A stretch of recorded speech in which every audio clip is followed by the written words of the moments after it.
Welcome to Hardware Addicts, a proud member of the Destination Linux Network. Hardware Addicts is the podcast that focuses on the physical components that power our technology world. In this episode, we're going to have some fun. We're going to discuss our favorite hardware of 2020. This is the episode that you want to play in front of your family members so that you get the perfect gift for the holiday. So if you have those family members that are getting you the ties or robes, and what you really want is circuits, transistors, and switches, then what you need to do is sit them down, skip this part, and then just, play forward the part where we talk about our favorite gear of 2020 so you actually get a good gift from your relatives or spouses. And after we go through our favorite gear of 2020, we're going to head to the camera corner where Wendy answers your community questions. So sit back, relax, and plug in, because Hardware Addicts starts now.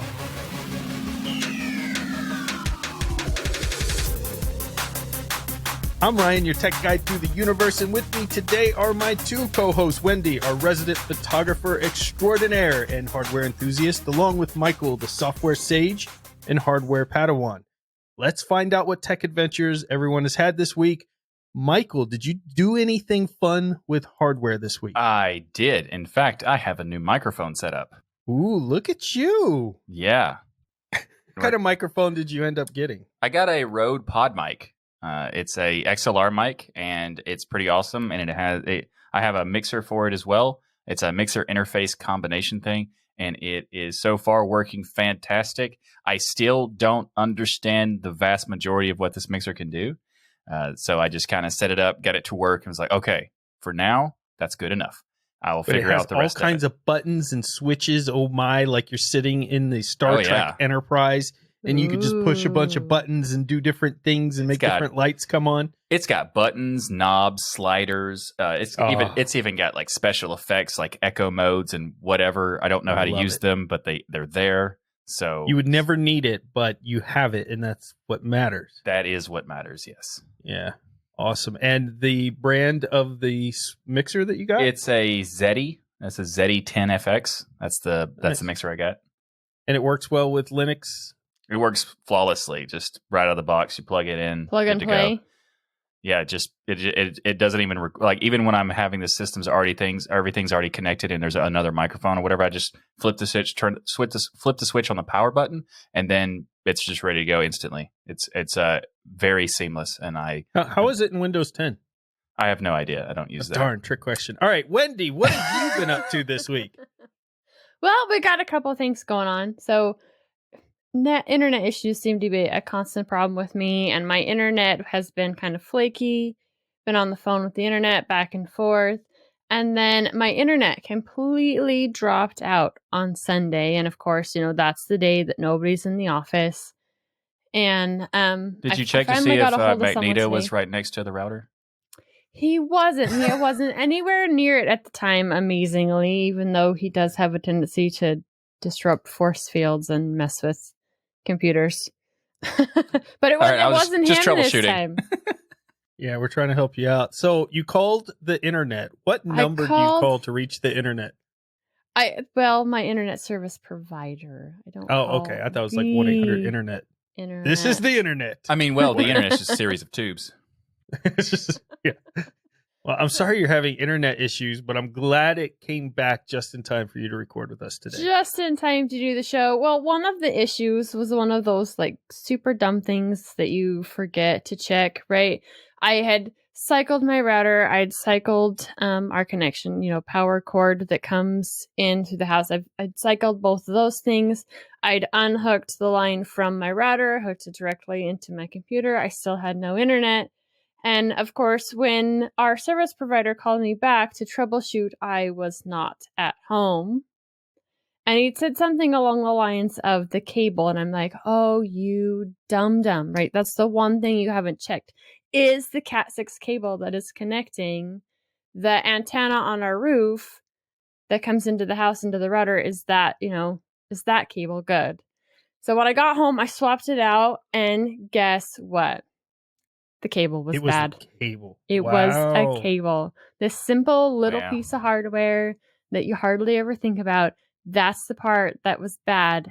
And thankfully, I had another Cat 6 cable on hand, was able to replace it, and then we were back up and running. So You know what? The you fact never you know. have another Cat 6 on hand that can reach back up to the roof proves you're a true geek. You get an extra star in your card, your geek card, that is. Why, thank you very much. And speaking of geek cards, the kids have been absolutely loving the old gaming systems that my husband dug out from his parents' house. You know, they really don't care about how pixelated it is. Those super old original Atari games they think are just absolutely awesome. And I have to say, it's fun watching them play those old games. Nice. Is it like old is new again type of thing? Yeah. And the way the controls work, especially on the original Atari, right? Because it's that stick controller instead of the handheld ones. Very nice. Now, did I talk about last week getting the PS5 or last time we spoke in the Xbox on the show? Yeah, Can't you were remember. talking about the systems you had, the new gaming systems you had, and how the PS4 was better? Well, the PS5, I have the PS5 and I have the Xbox Series S. And let me just say, I won't spend a lot of time in it. What a disappointment both consoles really are for next-gen consoles. I put a video out there about them. Now, the PlayStation 5, you could make the case that the PlayStation 5 actually has some next-gen elements to it, where you cannot really do that with the Xbox, in my opinion. Now, do games load faster? Sure. Do things show up clearer and you've got some ray tracing and things? Yes, but it's barely noticeable effects at this point with the games that are out right now. Now, the PlayStation 5 controller, fantastic. It has some really neat elements with the triggers and the haptic feedback and all of that. The Xbox is just nothing new, really, except maybe a little elongated, a little more grip. So it's really been disappointing. I did a video. It's out there now on YouTube on the Xbox Series S versus the PlayStation 5, so you can go check that out. But I'll tell you what I wasn't disappointed in, the hardware I've been playing with, is a 2016 Razer Stealth that I've been playing with for the last few weeks. I'm really falling in love with this little laptop here. It's got a 4K screen. It's a little Intel i7 inside, 16 gigs of RAM. I opened it up today because I'm getting ready to do a video on it. And inside, if you want to replace the battery, you remove 4 screws. If you want to replace the drive, NVMe drive, it's right there under a screw. If you want to upgrade the RAM, it's right there for you to pop out. What is this magic you speak of? I know, right? Actually repairable, fully upgradable machine. I'm really impressed with Razer here. The only disappointing thing I found is I was so excited about the 2016 Razer Stealth that I went and thought, maybe I want to get my hands on a brand new Razer laptop. Now, the price is pretty shocking, but I would look past that. But then I noticed that the brand new ones, unless you get into their Pro line, all have a 1920 by 1080 screen. Oh, now, man. the little Razer Stealth 4K back in 2016, but all these new ones 1920 by 1080. And we talked about this a little bit on Destination Linux. I'm so frustrated with the entire laptop PC market outside of Apple, of course, because most of their monitors at least run what's equivalent to like a 2K resolution with the Retina screen, that all of these machines, even these supposed high-end machines, are still running these 1920 by 1080 monitors. Now, the thing with the Razer, the new ones, is they're 300 hertz full HD. But this is just a marketing scheme, because 300 hertz on a laptop is absolutely unnoticeable. I don't care if you're a pro gamer or not. It's just nothing but pure marketing nonsense on a laptop. You would have to have the most top of the line monitor, most top of the line video card. And even then, you're not going to see anything, I don't think, after 144 hertz. I've played with things over 144 hertz. I cannot tell a single difference at all. Now, maybe somebody can, but at the end of the day, 1920 by 1080, 300 hertz, I'd rather have the 4K screen all day long. What say ye? I agree. I mean, well, I was just saying, I wonder if the new ones are as repairable as like the 2016 model. It's right? I mean, if you're getting a newer version, but a lesser quality screen, that's a bummer. And then if you're also getting a newer version with a lesser quality screen, and it's not as repairable, that would be a triple bummer. The reason it's not repairable, and it's all glued down. Well, I don't know, but it's just one of those things that if they're kind of skimping on screen quality there, maybe they're also skimping on repairability. Yeah, maybe. Dell and Lenovo have all done this thing where they have not all their laptops, but some of them now are soldering the RAM and things on, which is frustrating. And we've talked about that before, that's the thing they steal from Apple, is that out of all the things they could take. But I've been really excited because I thought I finally found a laptop manufacturer that was putting good screens, good keyboard, good trackpad, great speakers all into a laptop finally, because whether Dell or Lenovo or anything else, they either cheap out on one thing or the other. And to me, they should all flow together, especially for the price they're asking for a lot of these laptops. $400 laptop that's brand new, fine. You can skimp on stuff. But we're in the $1,000 plus mark. You shouldn't be skimping on that stuff. And I thought Razer was going to be it, but seeing that they went for the 1920 by 1080 300 hertz marketing scheme versus actually putting a 4K monitor in. Now, you can't get a 4K version, but it's over $1,900 for that Pro model. Ooh. It's just way too steep. Yeah, I have a question that's kind of like a tangent, really, but the 4K versus 2K versus 1080p, I get the value of wanting to go with one of those things, especially with the 2K, because you can get the 1440p thing where you still get a larger resolution, but don't have to worry about the retina resizing of stuff. And sometimes that doesn't work on some systems and that sort of thing. But is it worth getting the full 2K and the full 4K experience on a laptop, especially? Because I understand on a desktop, maybe with a big monitor, but on a laptop, it seems like it would be pointless to be on a small screen like that. It does depend on what you're doing. If you're watching movies, playing video games, and those type of things, I think it makes a huge difference. If you're just developing code, then sure, 1920 by 1080, you're probably not going to notice a huge difference between the 1920 by 1080 and the 2K. But generally what comes with the 2K and 4K is the other parts of a monitor that makes it great, right? Better color profiles. You generally will get better nits, so you have more brightness that comes from them. So it's kind of the all-around screen quality, and I guess you make a good point by bringing that up, Michael. That it's not just saying we've got 4K, because I've seen plenty of crappy 4K monitors. It's about putting a really high-quality 2K or 4K, much like MacBook Airs, MacBook Pros put in their entire lineup of laptops. Not only do they have the great color profiles, they also have the great resolution as well to match it. And so you have this kind of complete experience no matter what you're doing, whether you're just writing text or writing a story or you're playing video games, although you can't really play many on a Mac, but you get the point. It's a better experience. That's interesting. Now, I kind of want to get 4K now. It's a beautiful thing. And then the 4K in the Razer is just as beautiful. It's slightly more beautiful than what Apple puts in their machines, which says a lot. So I really hope Razer goes away from the 300 hertz. I know they're supposed to be a gaming laptop and that's their, big promotional thing. But most gamers, even though 300 hertz on a laptop, come on, who are you selling that to? And also most people are not gaming on a laptop anyway. So yeah, if you're a pro gamer, you're probably not using your laptop. Yeah. And also, I mean, this show has been very bad for my wallet. I've gotten a lot of new things, and now I want 4K.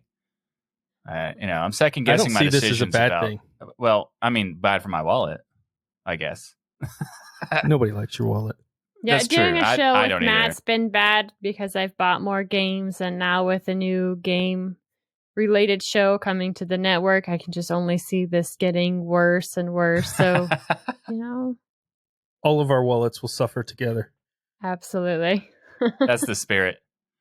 This episode of Hardware Addicts is brought to you by DigitalOcean. DigitalOcean recently announced their new App Platform service, which is a solution to build modern cloud-native apps. With App Platform, you can build, deploy, and scale apps and static websites quickly and easily. Simply point to your GitHub repository and let the App Platform do all the heavy lifting. It has support for Node.js, Python, Go, PHP, Ruby, static sites, and Docker. DigitalOcean has their app platform running on their own infrastructure, so your costs are significantly lower than with other products. But this is also built on their DigitalOcean Kubernetes, providing a smooth migration path so you can take more control of your infrastructure setup. As a listener of Hardware Addicts podcast and a member of the DLN community, you can get started for free. Actually, no, better than free, because DigitalOcean is giving you a $100 credit when you go to do.co/DLN. Again, go to do.co/DLN to get started with your $100 free credit on DigitalOcean's new app platform. And we want to thank DigitalOcean for sponsoring this episode of Hardware Addicts. All right, so let's get into the holiday spirit. Okay, Michael, no singing, but we want to get into the holiday spirit. Dang it. And help people find the perfect gift for the geek in their life. And normally I do this as every year on the DOS Geek channel, where I take my favorite tech that I reviewed for the year and do a whole video on it. But I thought this year I want to do it with Michael and Wendy. I want you to come in and bring your favorite tech gear in, and we'll do this on Hardware Addicts. And so the idea is you're going to tell me your favorite hardware, or just hardware that you like or really want, because some of you didn't follow the rules and instructions earlier in the week. So I guess it's not only hardware that's your favorite, but hardware you really like or hardware you really want. But either way, just let them know when you're going through the hardware, which it is. And then everybody else, just let your relatives listen to this. And we're going to have a whole variety of price ranges. So whether, you know, you need to spend less than $100 on that geek in your life, or if you have somebody who's a really rich relative, then we have some really expensive things in here as well for the picks. So we got a whole range of stuff. Each host has their own list. So let's get started. Michael, let's start with your list. What do you have for us that just made you smile in 2020, or just stuff you liked? Well, there is quite a few things. I mean, I got some new stuff this year that I am so excited about. And actually, it's some things that I should have had for a long time and I didn't get. And then one of those things is the UPS that I got, or Universal Power Supply, for those who don't know.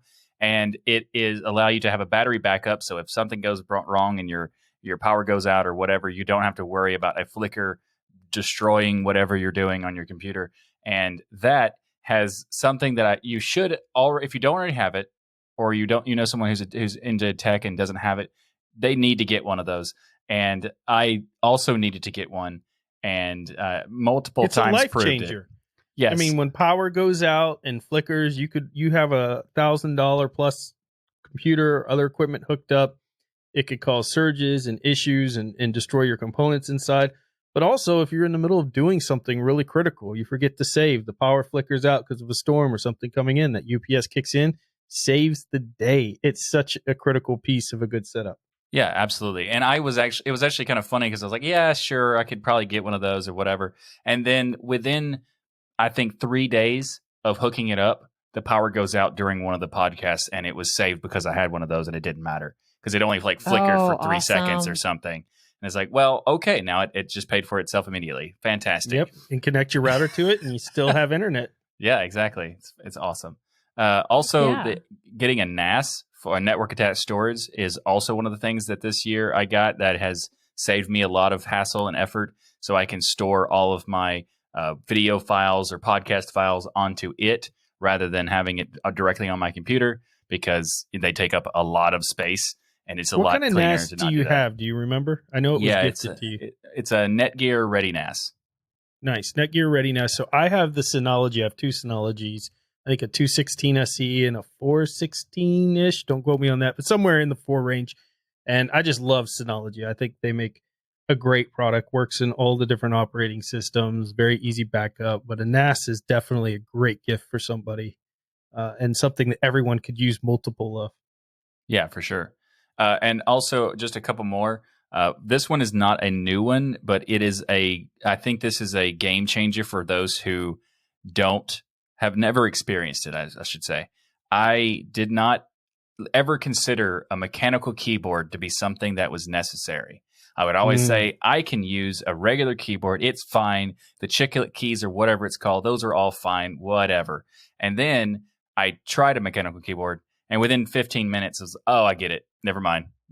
You have to have a mechanical keyboard if you care at all about tech. It's life-changing. Yes, yeah, completely. If you care at all about tech, and anyone who's a geek, and they say that they don't need one, they probably just haven't tried it. And very quickly, you will appreciate having a mechanical keyboard. You have the Corsair K60? K70. Yeah. K70. Yep, that's a great one. I have the Vulcan Rocat 120, which is also a fantastic one I've been playing with, but I love the Corsairs. They're fantastic. Yeah, and I've got a Cooler Master MK750.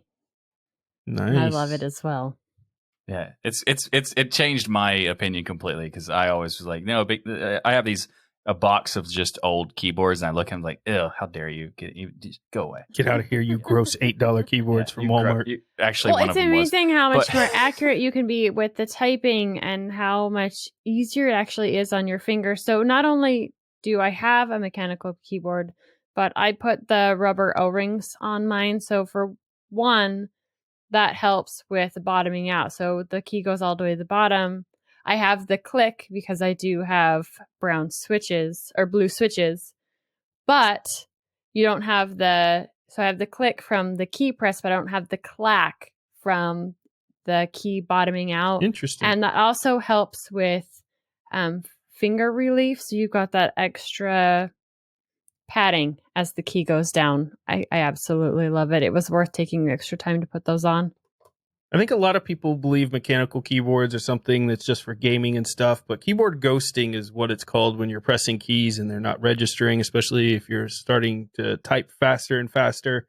If you're a writer or, doing any type of writing at all for manuals or just emails and those type of things through your workday, ghosting is a real issue and causes you have to go back and you have misspelled words that you knew how to spell right, but the keys didn't register and things. So mechanical keyboard, a good one, can help with that ghosting issue and allow you to have a lot of simultaneous registering of the keys as you're pressing them for those who are getting better and faster at typing out there. So it's for everybody, not just gamers.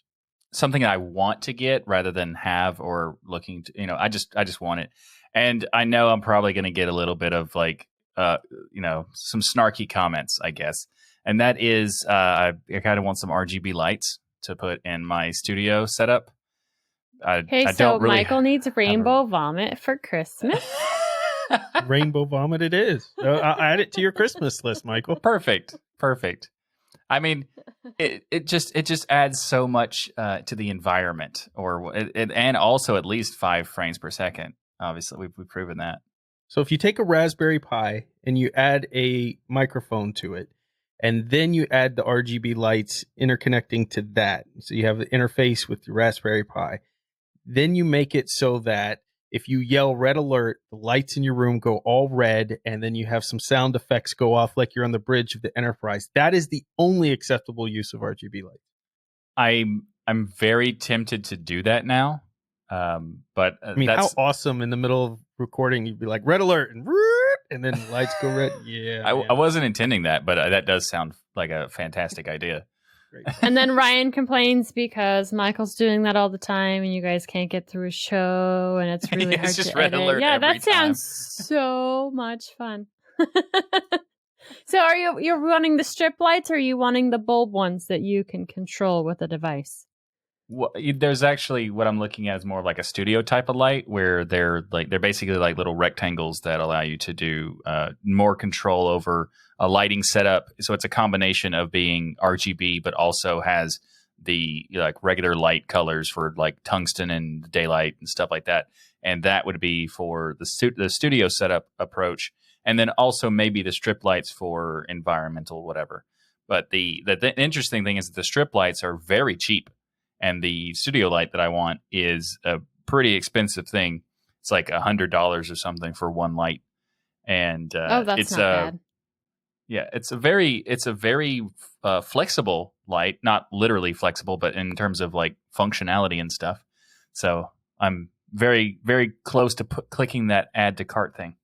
Yeah, the more a light can do, the more functionality it has, it definitely increases the overall cost of it.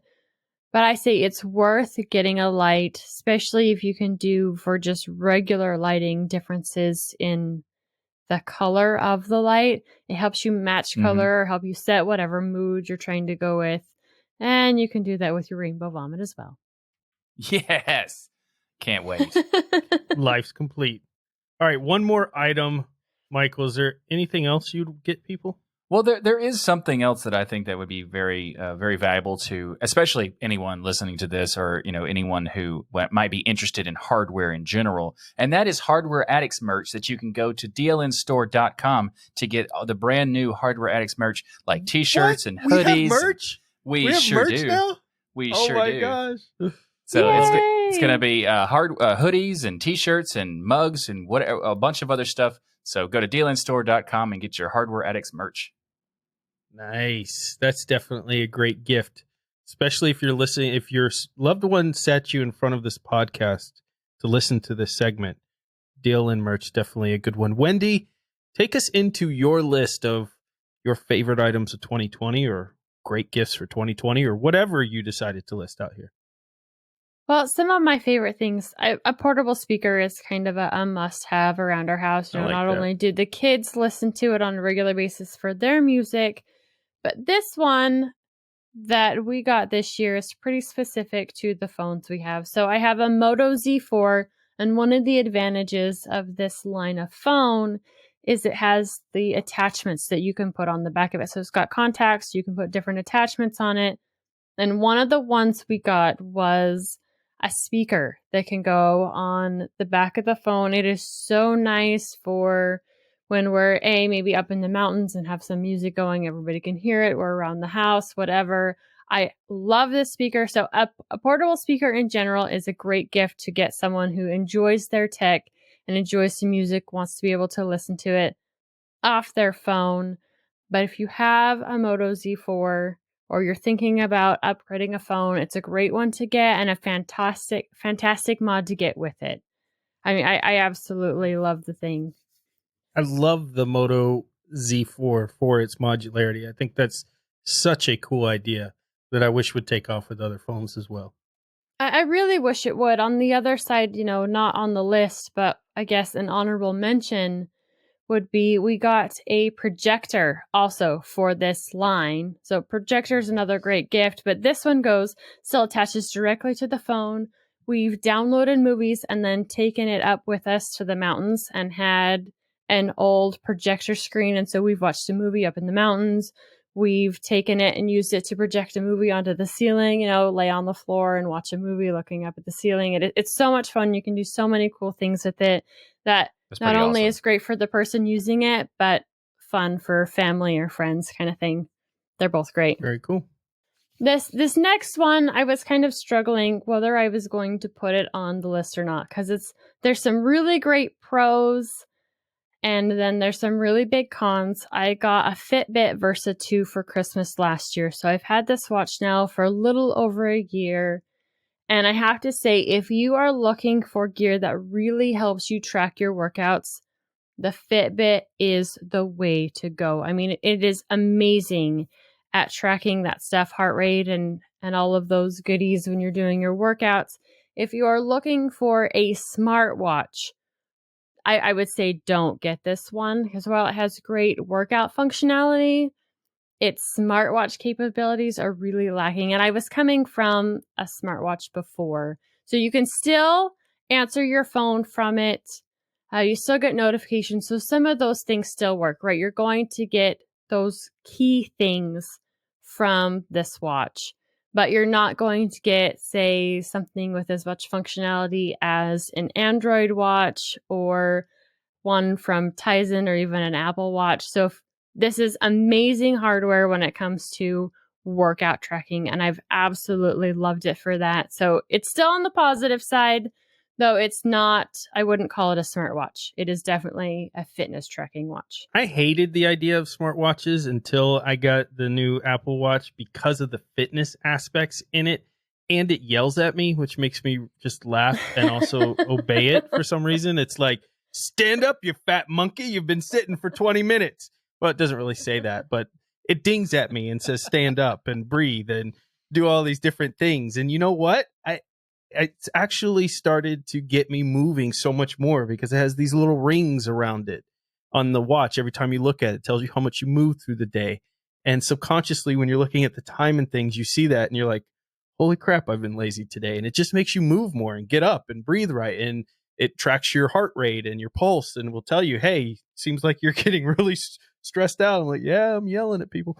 It has all of these things that are just, it's really clever. It's quite amazing. And the one thing I'll say about the health part of Apple is that part is open source. They collaborate with a lot of the hospitals and research and science there to bring a lot of this into the market, this fitness piece. So that's nice. A pretty cool aspect of it. Yeah, that would be really cool. I mean, if I was sporting an iPhone, it would probably be paired with an Apple Watch because I do hear that the fitness aspect of them has gotten really good. So not only are you getting the great smartwatch parts of it, but you're also getting the really great fitness parts of it. And it is like that's one of the great things about it is I have it set to a certain amount of steps that I want in a day, and that's broken down into how many steps that I need each hour. And so if I'm getting close to that or whatever, we're about 10 minutes out from the hour ending, it'll remind me, hey, you got this many steps left this hour in order to hit your goal. Yeah, see, I set mine to just 1 step a day. That way I feel accomplished at the end of the day. You nail it every single day. Yeah. It's like, good job, Chunky. You did it. Yeah, your phone yells at you and says, good job, Chunky. So what else should people get on your list, Wendy? This one is one that I want. So I don't own it. You have it. You've talked about it. And it is the Pine Book Pro. Not only is this a neat little laptop, but price-wise, it's really not that bad. It's kind of middle of the road for my list, right around $200. The downside when it comes to these is getting them shipped out. So if you are purchasing this for a gift, make sure you are ordering it soon. But they are such a neat replacement for the Chromebook and have so much more functionality and different things that not only can you use on them, but different versions of Linux that you can put on them. They're a fantastic little steal to get, especially if somebody needs something for quick work, getting some, say, papers done, right? You don't need the best screen ever. We don't need that 4K that we were talking about earlier. Not at $199. Perfectly acceptable.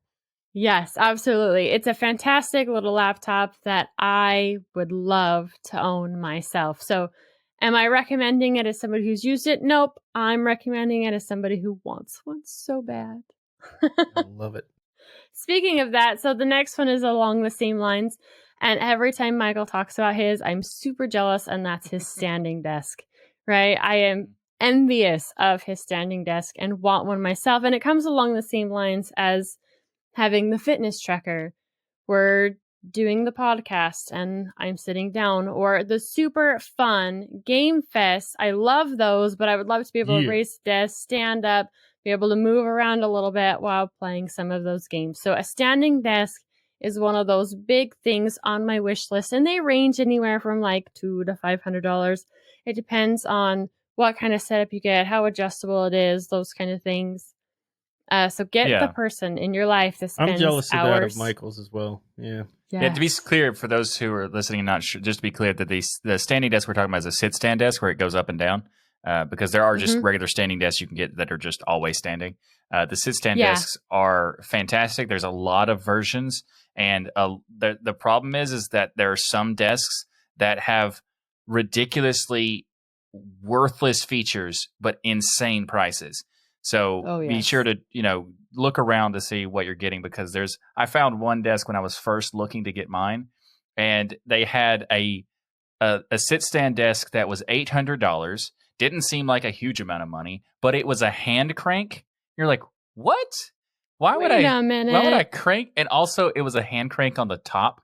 So you had to move your hand like ridiculously. What am I, exiting a submarine, or am I trying to make a desk? I mean, come on. It's so weird. Anyway, but there's multiple options that are around the $500 mark, or even less, depending on the size of the desk that you want. My desk was gigantic, so it's over on the higher end. But like you can get one for around $250, $350, or something like that.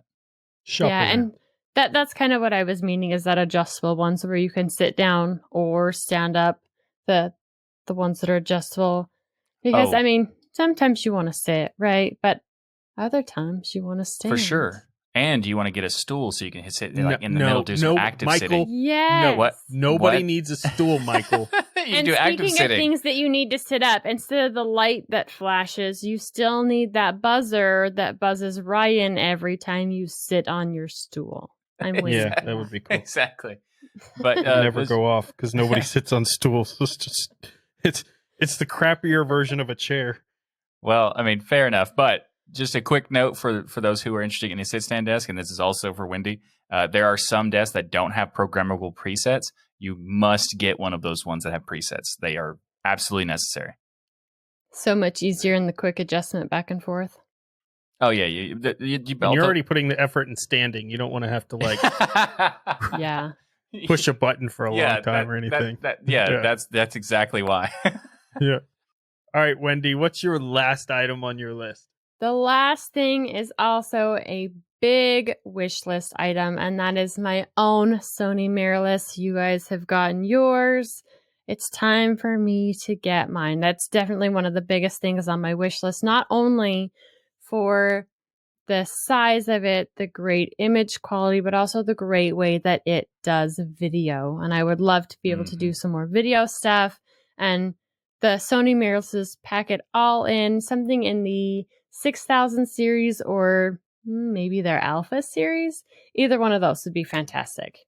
They're so good. I love the Sony mirrorless camera. One of my favorite purchases. I went for my purpose because I don't do any photography. I just do the video and recording and use it as webcam. I had Nikons and other things, and they all have the 30-minute limits for video recording, and pictures were okay and stuff. But the Sony mirrorless has just been flawless victory all the way around. I love it. The Mortal Kombat reference. There you go. It has. I have the same experience. Like as soon as I hooked it up and was using the Sony one, it was just so smooth, and I haven't had any issues with it whatsoever. I did find one thing out as a quick tip: if you have on the battery, it will lose settings if you wait too long to actually click record. Turns out that happens. But what a thing that I love about the Sony mirrorless, or actually just any Sony camera, I guess, because it works for, I think it applies to most of them. The autofocus of the Sonys are so good. Like Amazing. You could dance around and move really fast, and it'll still keep you in focus no matter where you are. I love that. All right, so for my list, I'm going to get through it kind of quick here so that we have time to do the camera corner and community questions to Wendy. But a lot of this I've talked about over the past few weeks. Some of my favorite things, the Jetson Nano. If you don't have a Raspberry Pi, first of all, you need to get one of those. But next on your list should be a Jetson Nano. I finally got my AI certification through NVIDIA from this little device. It's just so much fun to play with and understand and learn how artificial intelligence works. And the training in it that they provide for free is absolutely fantastic.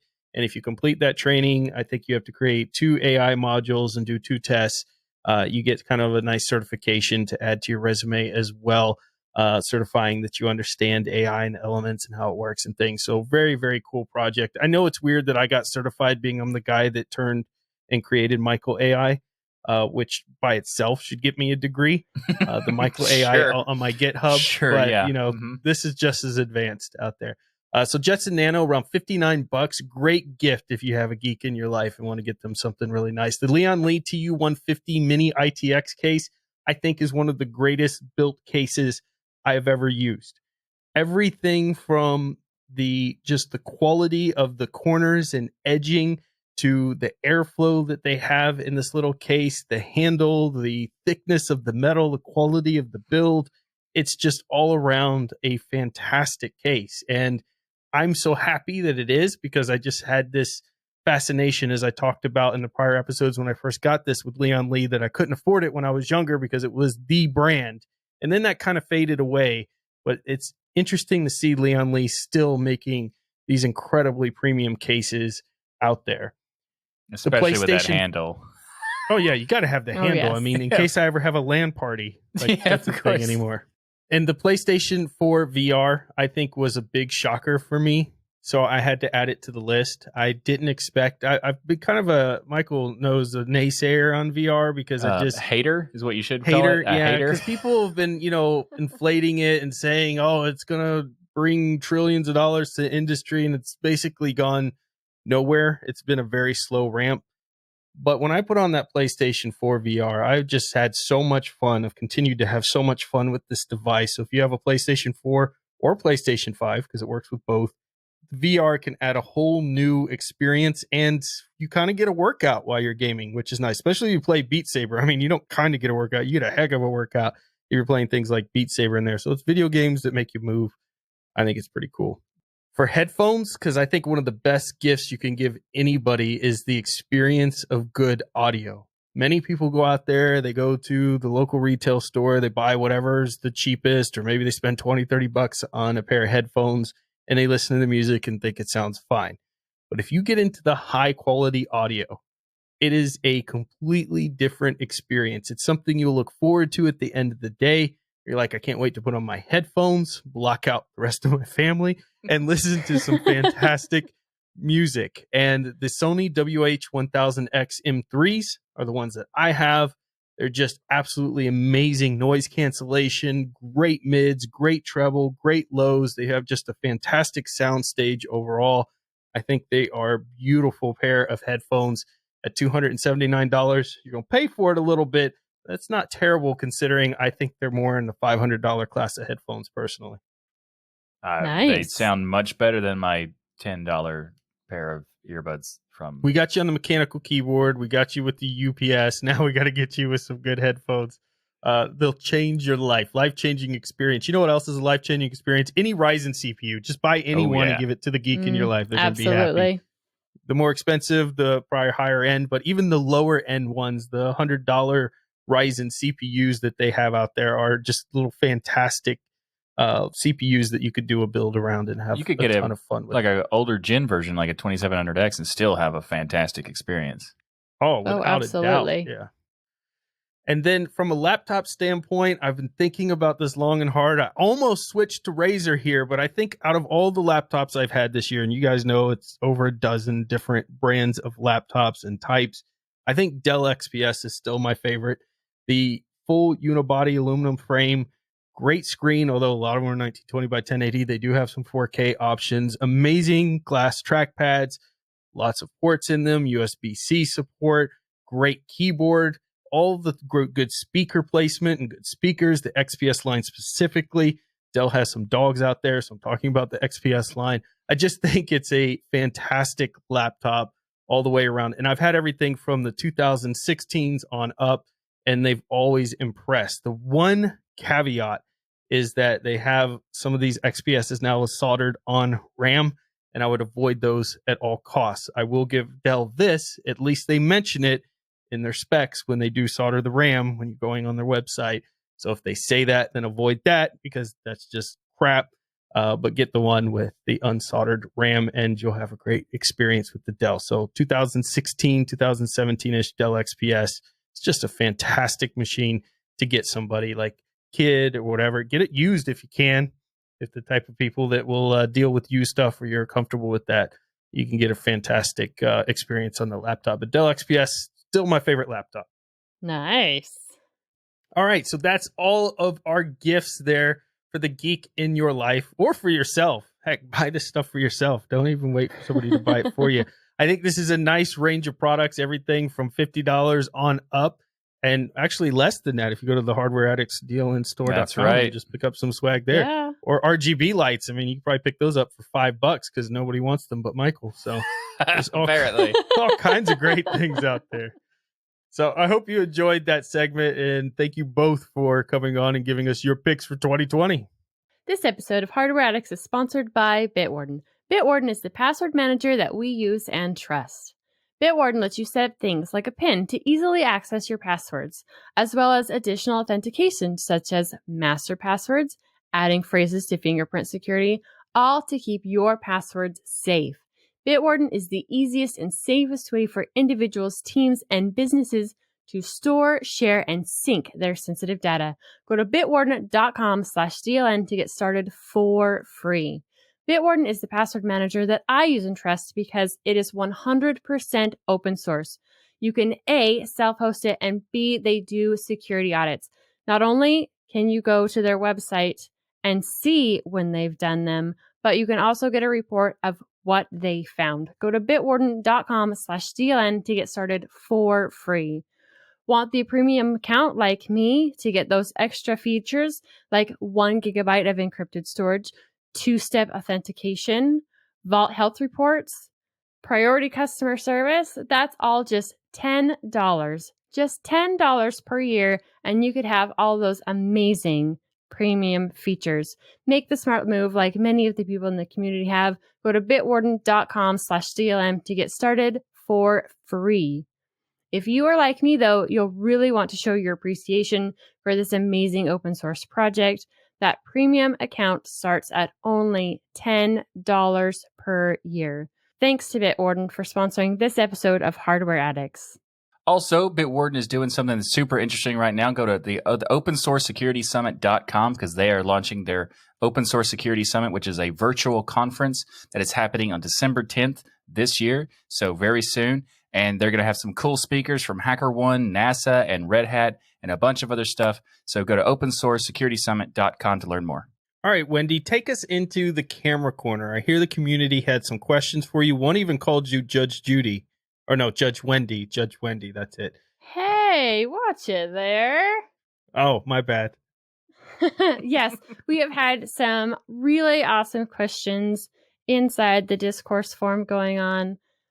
And one of the ones that we have has actually been a thread for a little while, but now there's kind of a new take on this thread. So originally, this community member was asking about much smaller form factor cameras.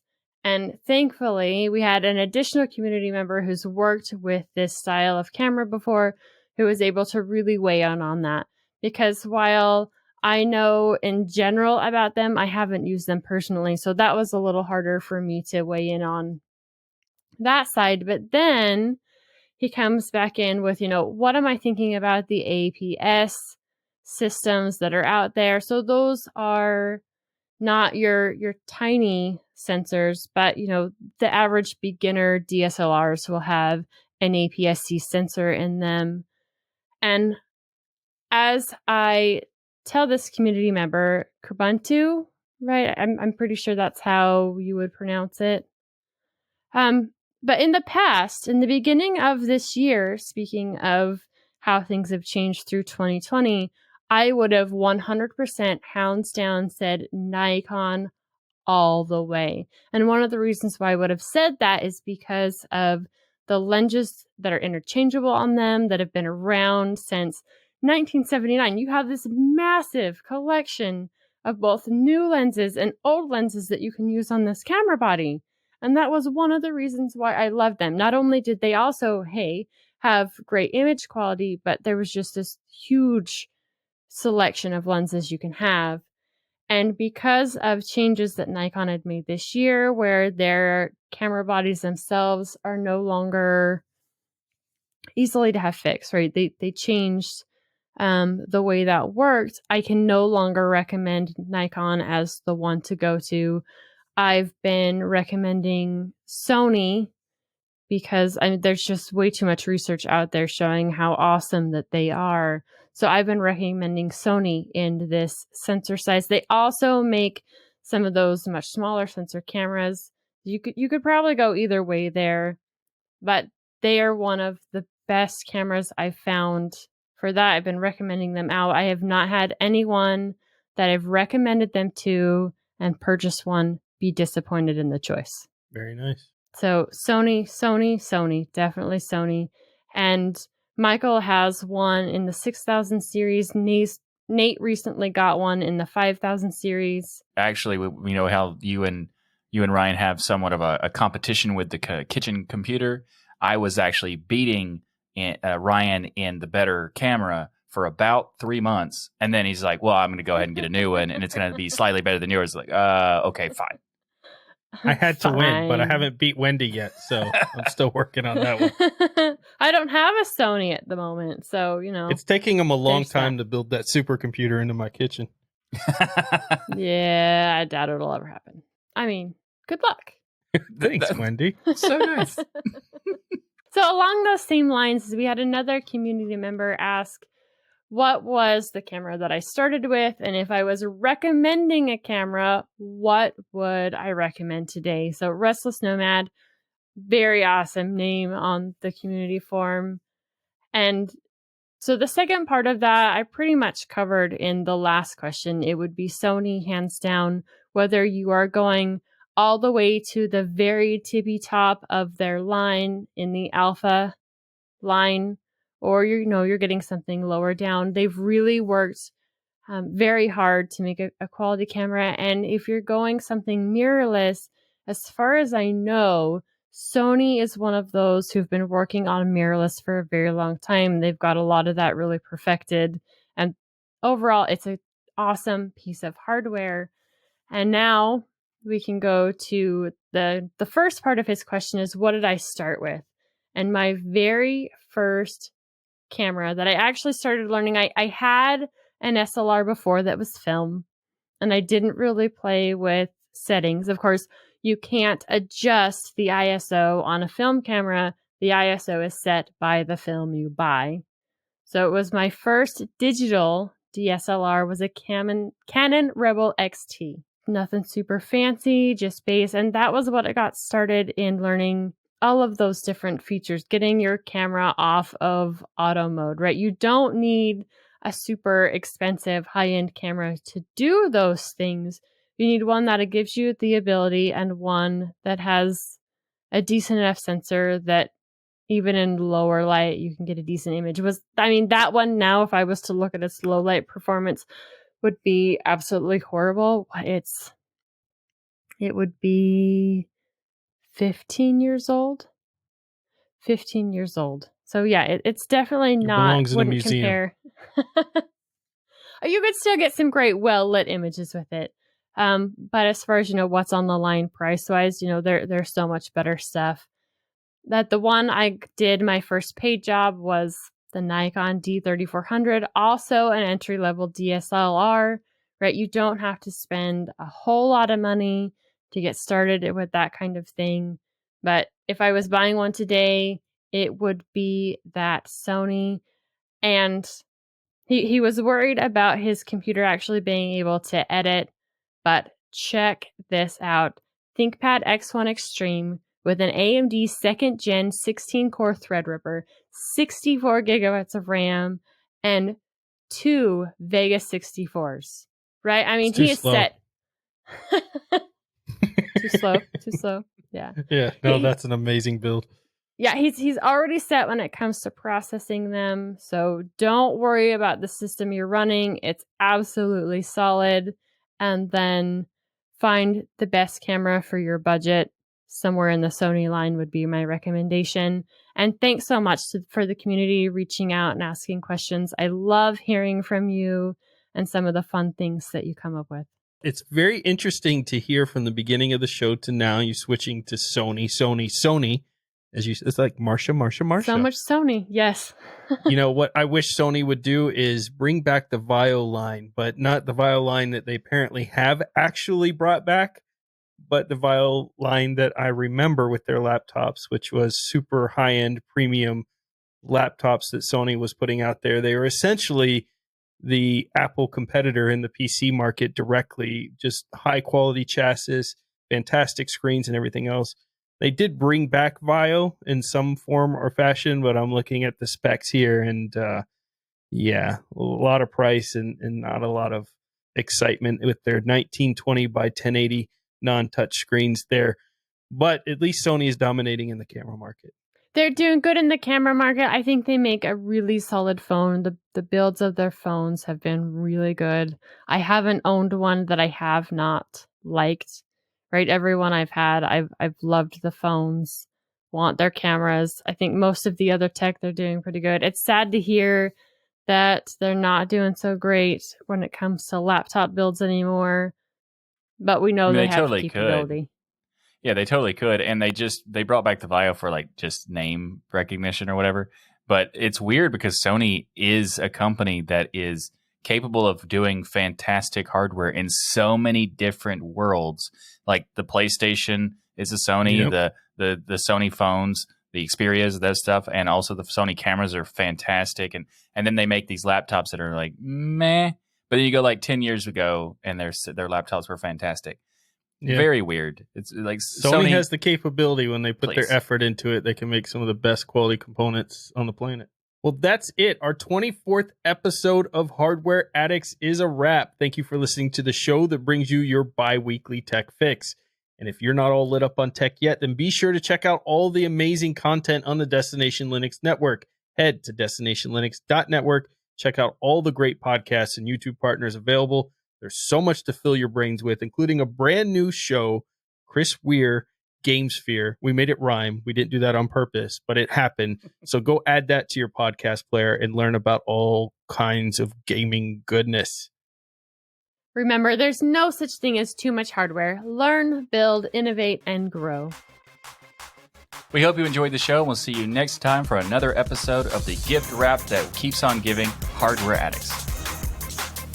Gift wrap that keeps on giving. I came up with it off the top of my head. It didn't work. Yeah. Shut it.